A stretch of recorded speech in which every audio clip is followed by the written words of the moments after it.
Gajinya gede. Iya, memang gajinya gede.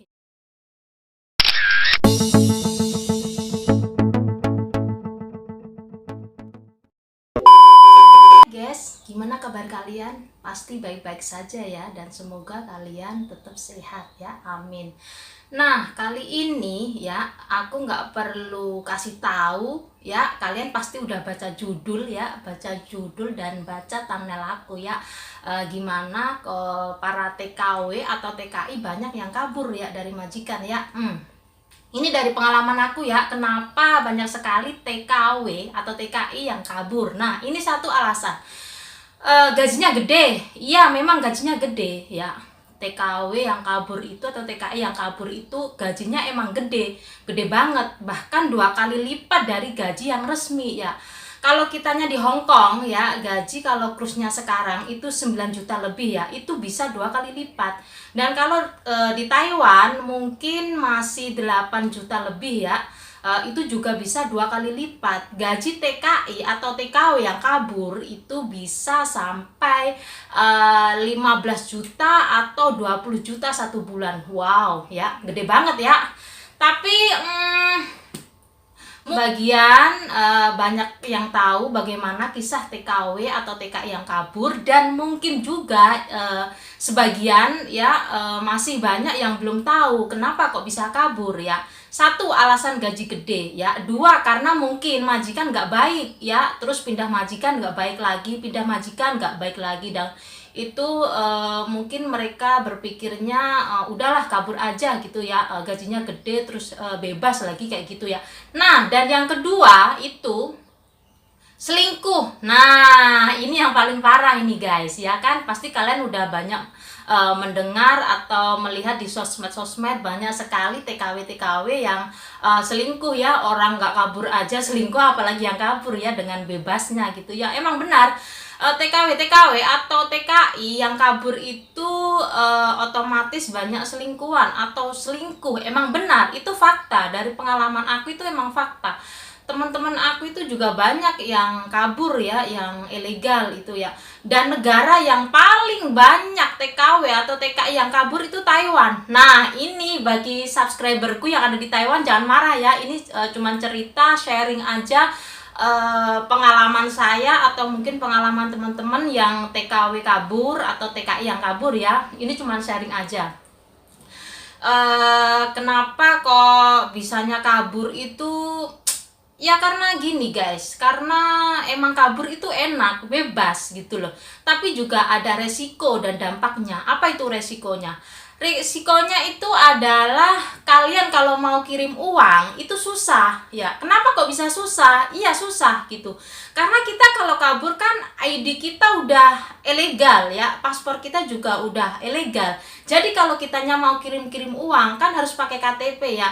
Itu pun kalau kalian ada mbak-mbaknya resmi atau TKW yang resmi mungkin bisa bantu kalian untuk kirim uang ya. Tapi kalau kalian nggak punya teman resmi, mungkin kalian juga susah untuk kirim uang. Nah, itu adalah efek atau dampaknya bagi TKW atau TKI yang kabur. Enaknya sih enak guys, bebas, nggak terjerat kerja hari-hari terus disuruh majikan ini itu. Dan mungkin sebagian pengalaman dari saya itu ya, banyak TKW yang kabur itu rezeki-rezekinan. Kenapa saya bilang rezeki-rezekinan? Itu kalau rezekinya pendek mungkin ya keluar dikit udah nongol itu si Pak D ya. Tahu kan Pak D apa ya? Polisi ya. Tapi kalau rezekinya mungkin agak panjang, sampai betah sampai puluh-puluhan tahun, mungkin sampai 20 tahun atau mungkin sampai 30 tahun, itu banyak sekali ya, merekanya itu nggak pulang gitu, masih mencari dolar ya. Itu banyak sekali, soalnya teman-teman saya itu banyak sekali ya masih kabur gitu.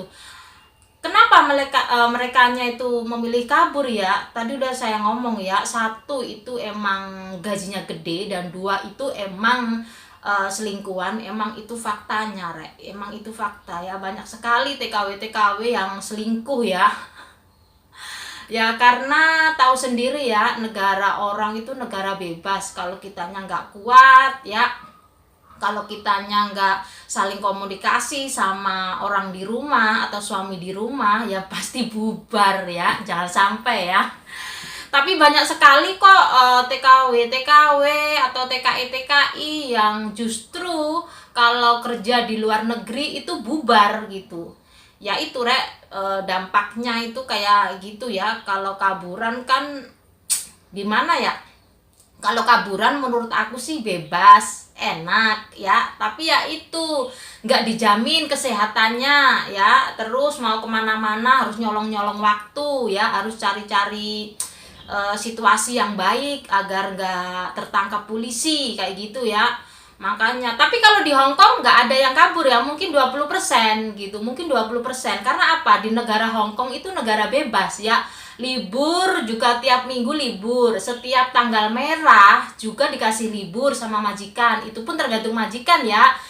Beda sekali sama di Taiwan. Kalau di Taiwan itu mau libur merekanya bayar ya, merekanya bayar. Kalau aku dulu sih bayarnya 500 NT ya, kalau sekarang mungkin 700 NT ya. Nah itu yang membuat TKW atau TKI itu banyak yang kabur, itu terlalu ketat ya, peraturannya itu terlalu ketat gitu. Emang di Taiwan sih emang ketat banget, nggak kayak di Hong Kong itu. Kalau aku lebih memilih ya, emang aku itu lebih memilih di Hong Kong. Soalnya apa? Hong Kong itu bebas gitu ya, bukannya bebas kitanya mau ini itu enggak ya. Maksudnya bebas itu eh kita sama agent atau sama majikan itu profesional, itu kalau menurut aku ya. Kalau kalian mungkin banyak sekali yang non ya, yang belum pernah keluar negeri, masih bertanya-tanya kenapa kok memilih kabur daripada resmi ya. Ya itu tadi jawaban aku ya. Kalau kabur itu enaknya gaji gede ya, terus efek dan dampaknya itu kalau kirim itu susah, tapi juga bisa selingkuh ya. Banyak sekali tuh ya TKW yang selingkuh ya, jangan ditiru ya. Nanti bisa bubar semuanya ya. Ini sebagai cerita aja ya, pengalaman dari saya ya, karena banyak sekali masih yang non, dan juga masih banyak yang DM saya yang tanya-tanya ke saya gitu. Kadang kan di Hong Kong itu kan takut sama majikan ya kan, terus disuruh ini itu gitu kan. Maklum aja masih non ya, kalau masih non itu mungkin kitanya masih belum cukup pengalaman untuk membela diri ya, untuk membela dirinya sendiri. Jadi tuh agak takut. Jangan takut ya kalau kalian yang masih non ini ya, masih non yang baru dari PT ya, jangan takut. Kalau majikan kalian itu nggak baik ya, lapor aja ke agent ya. Kalau ingin pindah ya pindah aja, jangan sampai kabur ya. Ini saran aku buat kalian ya, soalnya negara Hong Kong itu negara bebas. Maksudnya bebas itu kalau kalian nggak kalau kalian nggak mau di majikan ini, bisa pindah ke majikan yang lain. Dan kalau yang lain masih nggak cocok lagi, bisa pindah lagi kayak gitu ya. Jangan sampai kalian kabur. Tapi kalau di Hong Kong emang 20% orang yang kabur, itu jarang banget. Kebanyakan di Taiwan ya. Kalau di Taiwan itu rata-rata kayak 80% ya, banyak TKW dan TKI yang kabur ya. Banyak sekali di sana.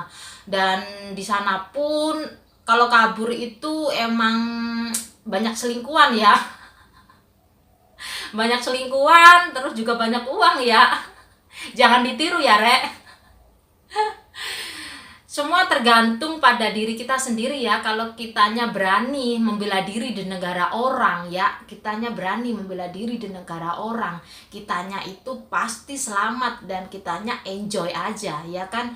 Pokoknya kalian itu intinya, ini bagi yang non ya, jangan takut ya, jangan takut untuk sharing kepada teman-teman atau lapor aja ke KJRI kalau kalian dipukul majikan atau majikan nggak baik atau dianiaya majikan. Itu kan masih banyak sekali ya TKW yang dianiaya terus nggak berani lapor ke agent, terus nggak berani lapor ke KJRI ya kan. Itu biasanya itu anak yang masih non, masih masih baru datang dari Indonesia ya, merekanya masih takut untuk mengadu. Nggak apa-apa kalau kalian nggak apa namanya, istilahnya majikan jahat ke kalian, kalian ngadu aja, nggak apa-apa.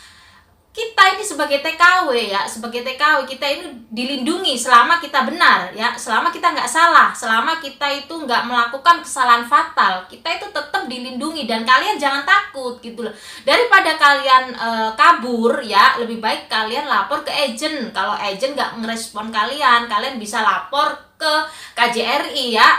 Kalian pasti dibantu kok sama KJRI ya, jangan khawatir. Jadi kalau kalian mungkin pikiran udahlah, majikan nggak baik, gonta-ganti, bosen terus kabur gitu ya, aku udah cerita tadi ya efek dan dampaknya ya.